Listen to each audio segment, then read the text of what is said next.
Amigos, muy buenas tardes. Aquí empezamos con la información. El presidente de la República, Guillermo Lasso, asegura que la denuncia que salpica a su gobierno es una retaliación por acciones tomadas en el caso Ispol y Seguro Sucre. Carlos Acoto nos cuenta que el primer mandatario señaló responsables con nombres y apellidos. Los calificó de grupos mafiosos y dijo que han rondado todos los gobiernos, pero que en el suyo no han tenido cabida. En esta lista, personajes relacionados con el negocio de los seguros, a los que el presidente señaló con nombres y apellidos. El señor Diego Sánchez, él con Santiago Cuesta Caputi, que han estado alrededor de los negocios de seguros y que festejaban cuando Correa estableció que Seguro Sucre sería la única compañía de seguros para asegurar los bienes públicos.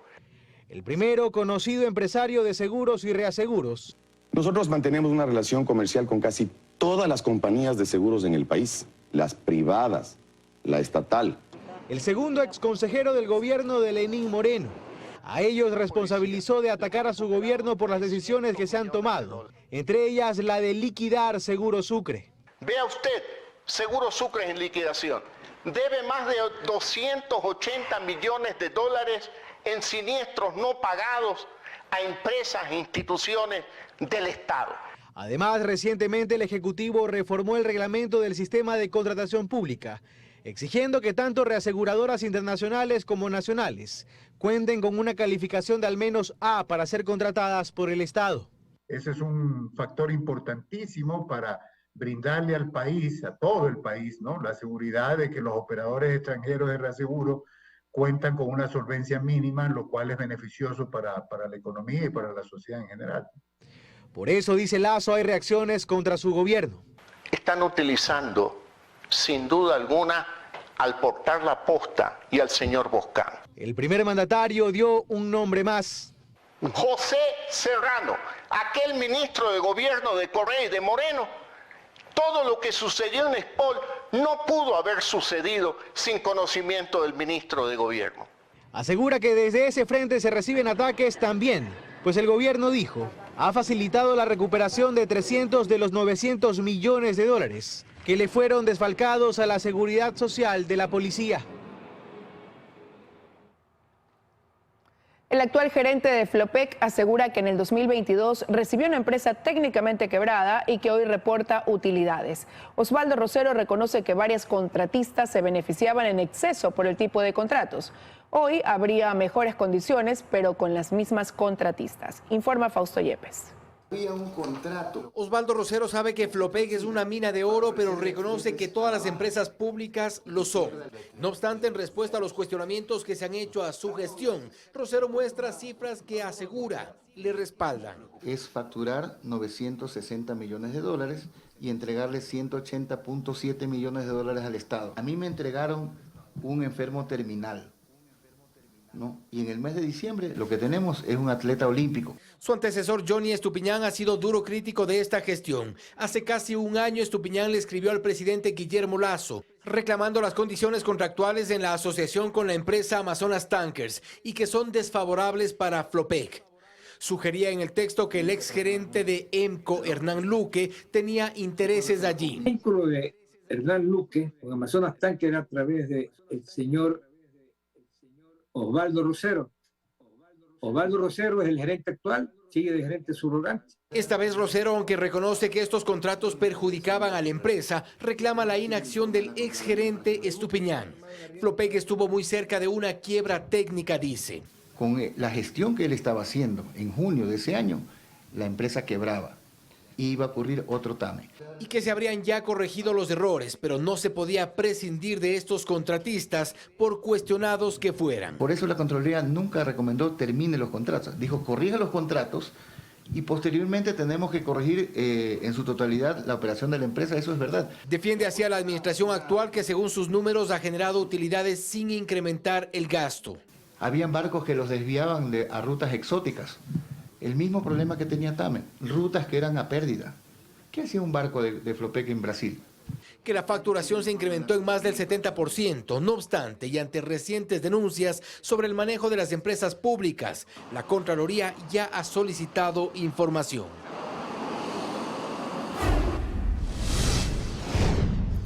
La Secretaría Anticorrupción hizo público el primer informe sobre presuntos hechos de corrupción en empresas estatales. Estaba previsto que quien lo presente sea el secretario Luis Verde Soto, pero se produjeron varias cancelaciones. Belén Merizales nos explica a esta hora qué ocurrió. Hola Belén, adelante, cuéntanos por favor. Hola María Gracia, amigos televidentes, muy buenas tardes. Efectivamente, desde ayer por la tarde se había convocado a los medios de comunicación a una rueda de prensa en la que estaba previsto que el secretario anticorrupción, Luis Verde Soto, se pronunciara respecto del primer informe que elaboraría esa secretaría respecto de los presuntos actos de corrupción en varias empresas públicas. No obstante, se canceló esa rueda de prensa. Hoy nuevamente se volvió a convocar a los medios, acudimos a esta convocatoria y cuando estábamos ya en el lugar, una vez más se canceló. En esa ocasión, el subsecretario anticorrupción señaló que Luis Verde Soto había acudido a la presidencia para entregar este informe y que posteriormente había decidido suspender sus declaraciones. Y hace pocos minutos les tenemos la información ya a esta hora que se conoció a través de la Secretaría de Comunicación que Luis Verde Soto renunció a su cargo como secretario anticorrupción. En todo caso, nosotros hemos realizado un reportaje de lo que contiene este primer informe sobre la presunta corrupción en empresas públicas. Veamos. Aunque el secretario anticorrupción Luis Verde Soto nunca llegó a la rueda de prensa que él mismo convocó, el primer informe que preparó esa secretaría sobre los presuntos actos de corrupción cometidos en empresas estatales se hizo público. En este documento, Verde Soto señala que la secretaría que lidera deja de desempeñar un papel únicamente preventivo ante la corrupción.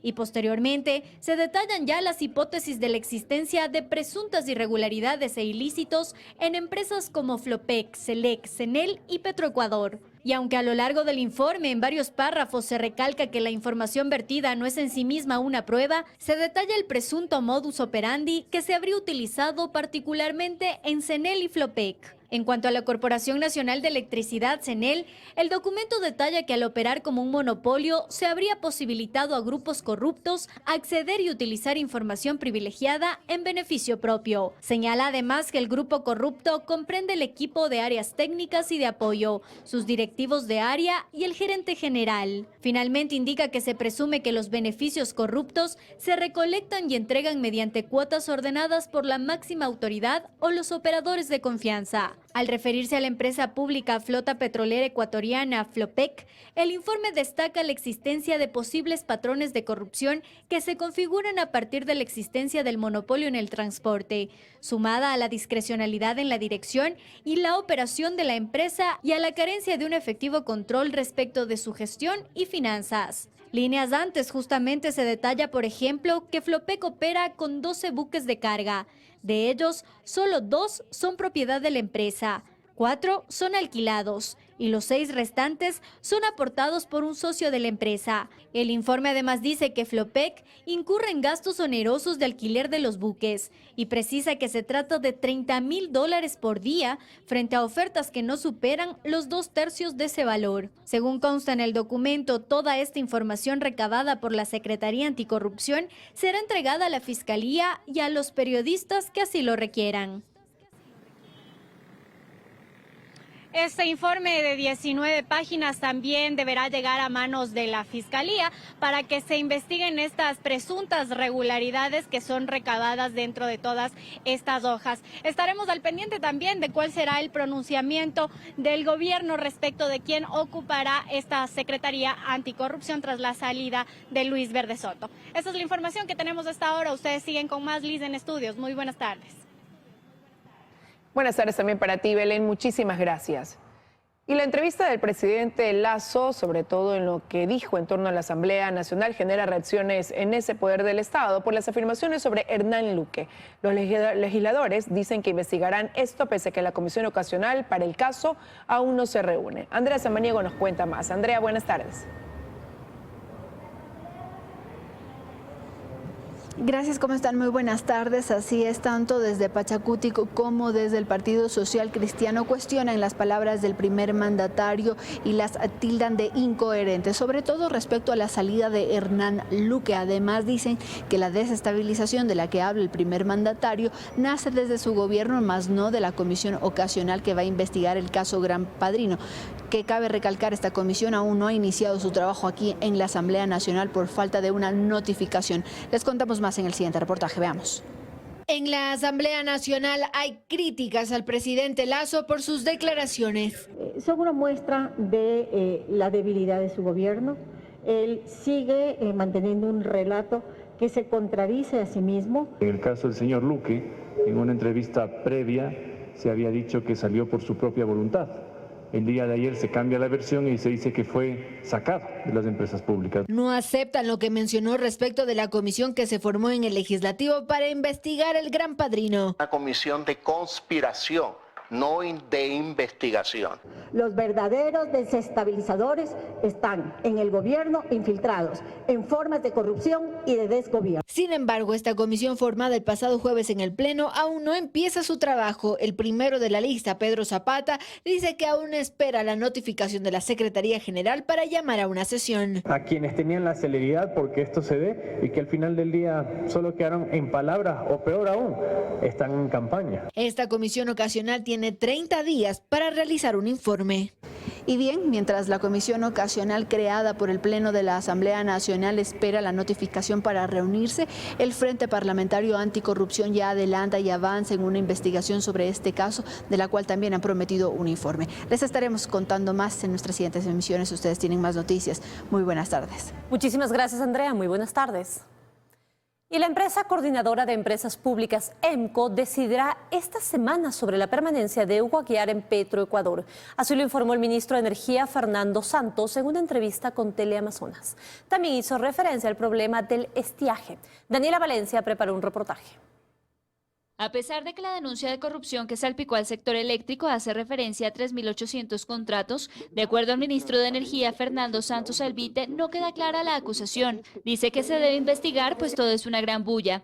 De ahí que señaló a que en CENEL se analizará la gestión de todos los jefes de unidades. En caso de que se encuentren irregularidades, deberán dar un paso al costado. También se refirió al futuro de Hugo Aguiar en Petroecuador. El EMCO va a hacer un análisis si cumplió los puntos, si está cumpliendo con sus funciones y presentará al directorio, que somos 3 votos. Así es que eso tomaremos la decisión en esta semana. En cuanto al problema de estiaje en el país, el ministro descartó la posibilidad de apagones, pues dijo que se ha trabajado en el problema, tanto así que se han reducido los megavatios que se compra a Colombia. Estábamos comprando 400 megavatios hora a Colombia, hemos bajado a 300 en el Paute y en el Coca, está lloviendo afortunadamente. Respecto a la hidroeléctrica Coca-Codo Sinclair y la propuesta de Sinohidro de hacerse cargo, apuntó que las negociaciones avanzan y que le pedirá al presidente de la República que se solicite a un banco o compañía de inversiones que acompañen este proceso. Un equipo de Sinohidro vendrá en los próximos días al país. Los señores de Sinohidro aceptaron venir a partir del 6 de febrero que termina el año lunar chino y comenzaremos las negociaciones y ojalá lleguemos a un buen fin. Reiteró que se trata de una negociación compleja, pues es una obra de más de 4.000 millones de dólares que está a punto de desaparecer.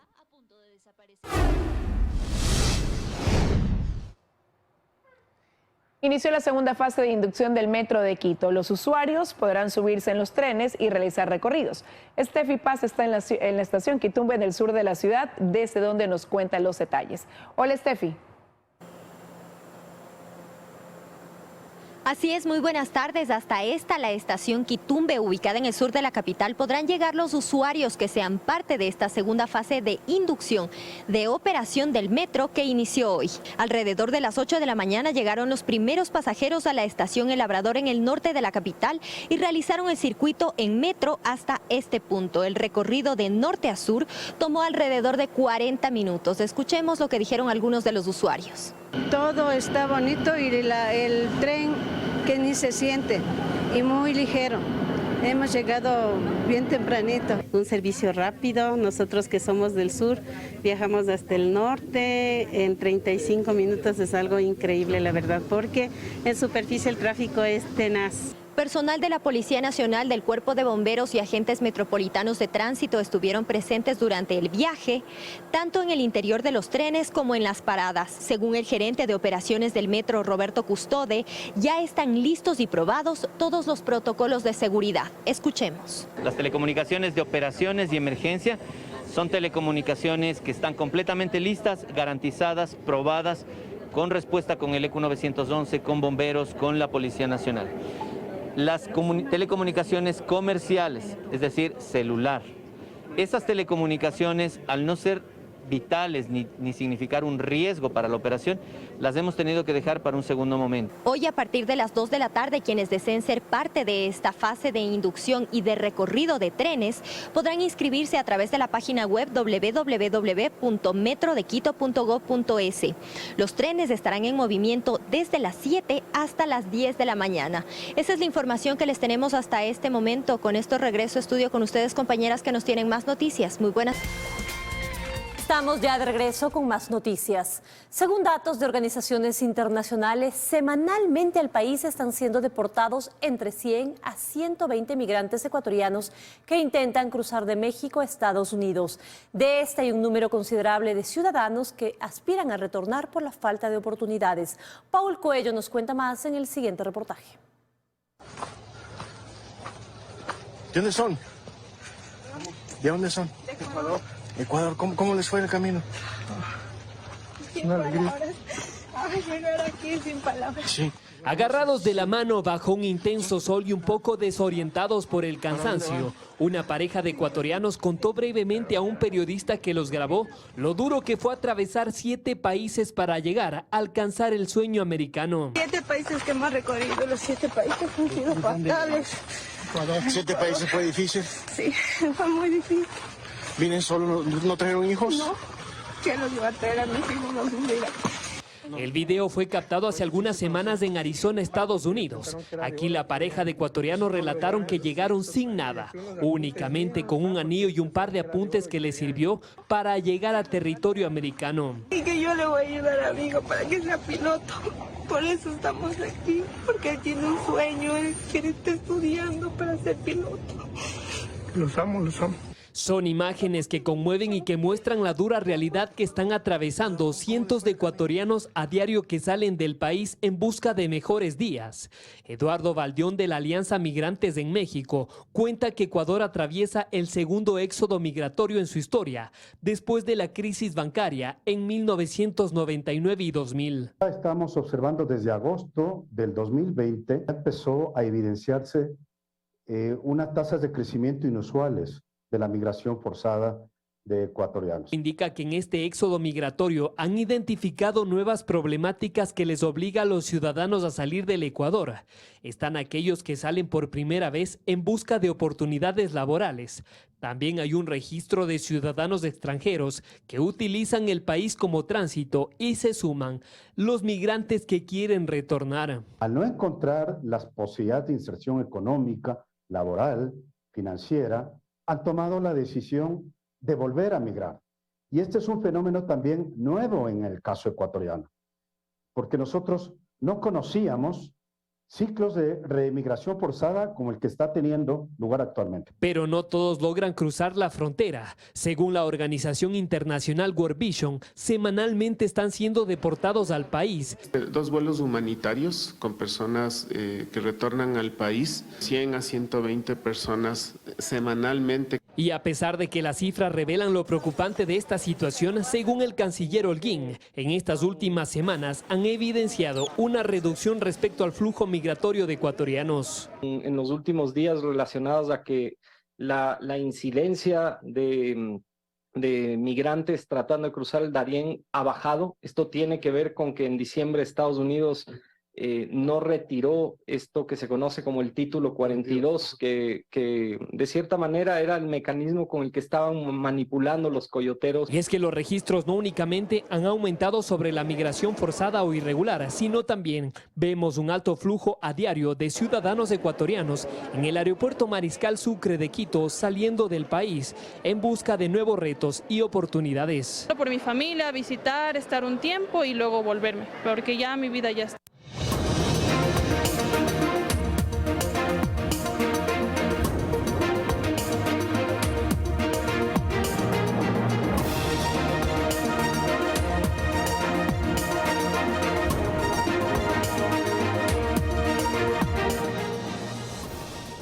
Aumenta el movimiento en la Delegación Provincial Electoral del Guayas a pocos días de los comicios. Se alista todo para la llegada del material electoral mientras continúa la capacitación de los miembros de las juntas receptoras del voto. El contacto es con Joana Ramos, ella está en el lugar para contarnos más. Hola, Joana. ¿Qué tal, compañeras, amigos? Muy buenas tardes. Así es, a menos de 2 semanas de las seccionales, consulta popular y referéndum, el 60% de los miembros de las juntas receptoras del voto aquí en Guayas ya han sido capacitados. Este domingo se realizó el segundo simulacro para la jornada democrática y se espera también que en las próximas horas salgan ya los kits electorales desde Quito y lleguen acá a la Delegación Provincial Electoral de Guayas para luego empezar con la distribución hacia los cantones más alejados. Les preparamos un reportaje. Faltan 13 días para la jornada electoral y en la Delegación Provincial de Guayas se nota. Por un lado, los miembros de las juntas receptoras del voto buscan capacitarse y por el otro, personal deja a punto los servicios de energía e internet para el 5 de febrero. Este fin de semana se realizó el segundo simulacro general. Más de 65.000 actas se escanearon. El director de la Delegación Provincial nos cuenta que algunos inconvenientes se presentaron, pero que ya se corrigieron. Siempre son falla de conectividad en algunos puntos de internet en los CDAs, pero como les decía, se fueron solucionando inmediatamente y de esa manera nos preparamos. En el tema del sistema como tal no hubo ninguna falla. Guayas recibirá en las próximas horas 9.280 kits electorales. Estos permanecerán custodiados por personal de las Fuerzas Armadas en las bodegas del edificio hasta su distribución pocos días antes de los comicios. Por otro lado, la capacitación de los miembros de las juntas receptoras del voto avanza. Hasta ahora, el 60% de los convocados ya cumplió con el trámite. Y los otros se están capacitando en los puntos fijos que tenemos, principalmente en las universidades, ya que, como les decía, el 93% son estudiantes universitarios. Hasta la delegación electoral llegan en promedio 500 personas al día a capacitarse. La jornada puede tomar hasta 2 horas. Se estima que a partir de las 7 de la noche del 5 de febrero, los ecuatorianos conoceremos los primeros resultados. En esta ocasión, la primera dignidad será la de alcalde. Solo el año pasado, la Delegación Provincial Electoral de Guayas recaudó cerca de $2 millones provenientes de multas, es decir, miembros de las juntas receptoras del voto que en las diferentes elecciones anteriores no cumplieron con esta obligación. También se recordó por parte de las autoridades que la capacitación a los miembros de las juntas receptoras del voto continuará hasta el 3 de febrero. Con esta información me despido. Sigan ustedes con más en estudio. Muy buenas tardes. Muy buenas tardes, Joana. Muchísimas gracias. Y con la consulta popular no solo se busca restarle competencias al Consejo de Participación Ciudadana, también que sus miembros ya no sean electos por votación popular. Eso es precisamente lo que propone la pregunta 6 que vamos a analizar junto a Dayana Monroy. Dayana, adelante. Hola, ¿cómo están todos? Y para complementar, agregar que la pregunta 6 busca que sea la Asamblea Nacional quien ahora designe a los consejeros de participación ciudadana. Lo que le van a preguntar a usted es lo siguiente: ¿está usted de acuerdo con modificar el proceso de designación de los miembros del Consejo de Participación para que sean elegidos mediante un proceso que garantice la participación ciudadana, llevado a cabo por la Asamblea Nacional? Hay que decir también que esta designación se hará a través de una comisión de selección. Esto último es lo que genera dudas entre expertos. Revisemos. Los consejeros de participación ciudadana que usted elegirá el próximo 5 de febrero serán quizá los segundos y últimos que aparezcan en una papeleta electoral. Pues de ganar el sí en la pregunta 6 será la Asamblea la que los designe. Este planteamiento busca cambiar otra vez lo que también en consulta, en aquella ocasión promovida por Lenín Moreno, ya se reformó, cuando se decidió que sean los ciudadanos por votación popular los que designen. Antes era el Consejo Nacional Electoral el que lo hacía a través de un concurso. En mi criterio significa verdaderamente que aquí no tomamos en serio la Constitución. Las constituciones tienen vocación de permanencia. O Lenín Moreno se equivocó y el pueblo junto con Lenín Moreno se equivocó al contestar sí a la pregunta que en su momento hizo, o este presidente se equivocó. Se equivoca al plantear una reforma sobre la que ya el pueblo aprobó. Eso es lo que creen expertos, pero debemos seguir revisando lo que propone esta pregunta a través de sus anexos. Se planea que el presidente de la Asamblea sea quien convoque a la postulación ciudadana y a vedurías, lo que durará 20 días. Pero la selección de los candidatos no se hará directamente a través de la Asamblea, sino de una comisión técnica de selección. Ellos valorarán a los postulantes. En 60 días emitirán un informe vinculante y la Asamblea escogerá de una lista de 20 candidatos a los consejeros de participación ciudadana.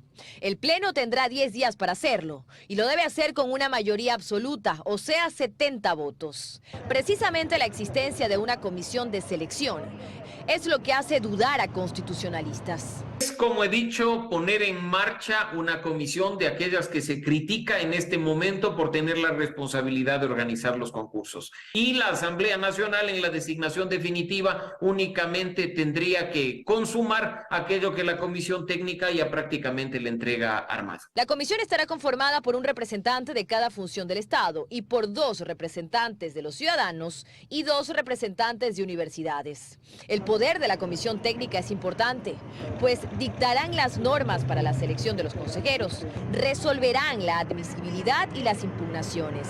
Además, valorarán a los candidatos y elaborarán el informe vinculante. Si queremos ponernos estrictos como correspondería en un Estado de Derecho, sería necesario reformar la Ley Orgánica de Participación Ciudadana para viabilizar el cambio constitucional y llenar los vacíos que el texto constitucional genera. De ahí todas las posibilidades que deja abierto el resultado de la consulta. Pues, por ejemplo, si gana el no en la pregunta 5, los consejeros de participación ciudadana mantendrán el poder de designar a importantes autoridades. Y si en cambio gana el sí en la pregunta 6, sus miembros serán electos por la Asamblea. Y finalmente, pese a que esto no lo dice directamente la pregunta 6 ni tampoco su anexo, de ganar el sí en esta pregunta, los consejeros que resulten electos en las elecciones del 5 de febrero, donde por cierto se les podría restar competencia y cambiar su forma de designación, terminarán su periodo antes de los cambios. Es decir, apenas en el 2027, de ganar el sí en esta pregunta, se elegirá a los consejeros de participación a través de la Asamblea Nacional. Mañana nosotros continuaremos revisando esta vez la pregunta 7. Aquí me despido.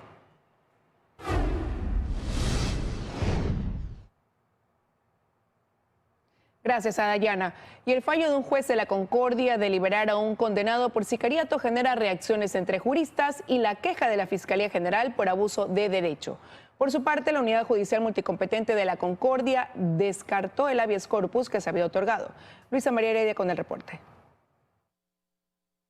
Esta vez el beneficiado es Wilson Vinicio Ruiz Torres, quien hasta el 20 de enero pasado cumplía una pena de 24 años de privación de libertad por el delito de asesinato. Pues según determinó la justicia, él fue el autor intelectual del sicariato del concejal de Riobamba, Patricio Guaranga, hecho que ocurrió en julio de 2019. Ahora, cuando no han transcurrido ni 4 años desde el cometimiento del crimen, Wilson Vinicio Ruiz Torres está en libertad. El juez Ángel Lindao del Cantón La Concordia le concedió una medida cautelar autónoma. Dispuso que cumpla la condena en su casa, eso sí, sin salir del país, y para constatar que se cumpla su decisión, le pidió al sentenciado que se presente una vez al mes en la Fiscalía de Riobamba. Una burla sangrienta contra el Estado ecuatoriano y los ecuatorianos, porque este juez ordena la libertad, a las pocas horas revoca esta decisión, pero ya el delincuente se ha ido, pues. Dice en su fallo el juez que era necesario e inminente que se otorgue una protección al beneficiado de la medida cautelar cautelar con la finalidad de evitar que en algún posible amotinamiento de los muchos que se han dado en el Ecuador pueda ser atentado en sus derechos de libertad como la integridad física y vida. Entonces no solamente tendríamos que otorgarle a este ciudadano, sino a todos los ciudadanos que están privados de libertad, porque todos están expuestos a un amotinamiento. La Fiscalía General del Estado, vía comunicado, manifestó su preocupación tras conocer esto. Consideró que es una muestra más del abuso en la aplicación de recursos constitucionales a favor de algunos condenados. La Corte dice que no puede hacer nada, como lo ha dicho ya el presidente del Consejo de la Judicatura. Aunque el 19 de junio de 2022 el Consejo de la Judicatura anunció una suspensión provisional para el juez Ángel Lindao mientras investigaba una presunta infracción gravísima cometida, pues Lindao fue denunciado por la Fiscalía después de que dispuso que Inmobiliar desaloje 2 inmuebles que le habían sido incautados a Leandro Norero Tigua, alias el Patrón, financista de bandas del crimen organizado y el narcotráfico, asesinado en la cárcel de La Tacunga. El 7 de diciembre se volvió a saber de él cuando aceptó la acción de protección planteada por los 4 consejeros del Consejo de Participación Ciudadana y Control Social censurados y destituidos por la Asamblea, declarando la nulidad de la resolución del Pleno. El Consejo sí puede actuar, abriéndole un expediente y que justifique o que motive su fallo. El Servicio Nacional de Atención Integral a Personas Adultas Privadas de Libertad, SNAI, en otro comunicado hizo un llamamiento a los organismos de justicia a orientar sus actuaciones hacia el fortalecimiento del Sistema Nacional de Rehabilitación Social.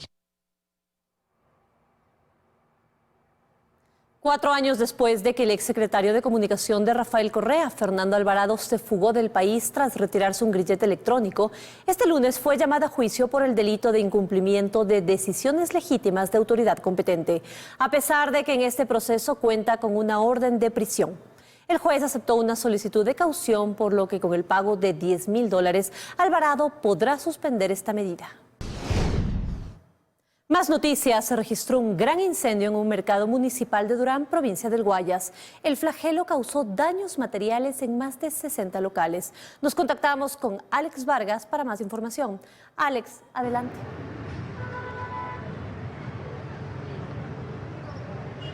Gracias, buenas tardes. Efectivamente, pérdidas cuantiosas en los 67 puestos de 300, al menos aquí en este mercado municipal en la quinta etapa del recreo del Cantón Durán. Muchos de los comerciantes, como ustedes pueden apreciar, el saber de que muy temprano en la madrugada, 3:30, el reporte que se recibió por parte del ECU 911, según los comerciantes y moradores de este populoso sector del Cantón Durán, mencionan que llegaron tarde en vista de que no tenían o no estaban abastecidos de líquido vital para poder solucionar el flagelo aquí en este sector. Como ustedes pueden apreciar, ya a esta hora están retirando parte de lo que son las perchas donde exhibían su producto. Cabe mencionar, y algo que están denunciando los ciudadanos, al menos los comerciantes, y se está difundiendo el malestar con respecto a que muchos de los cuarteles, son 6 cuarteles del Cuerpo de Bomberos del Cantón Durán que no están 100% operativos, al menos son 2 de los 6 en las que están el 60% disponibles en lo que respecta a operatividad,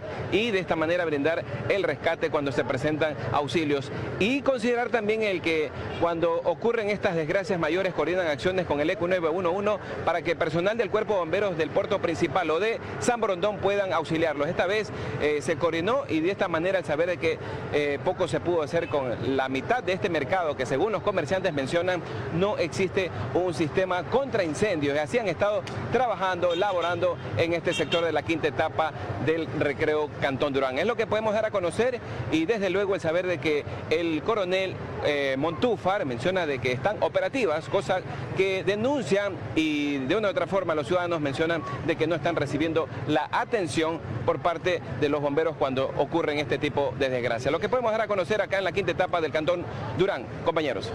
Muchísimas gracias, Alex, por ese informe. Y el INDOCAR informó que hasta mañana las costas del país se verán afectadas por un aguaje. Esto implica que el nivel del mar se incremente por encima de la altura normal. Debido a este aumento en el nivel del mar, los efectos del oleaje que actualmente afectan a las costas del país podrían sentirse con mayor intensidad. Así lo ha indicado la entidad. La Secretaría de Gestión de Riesgos ha indicado que hasta esta fecha se prevé el aguaje en una intensidad entre moderado y ligeramente agitado. Al momento, 40 playas se mantienen con bandera amarilla.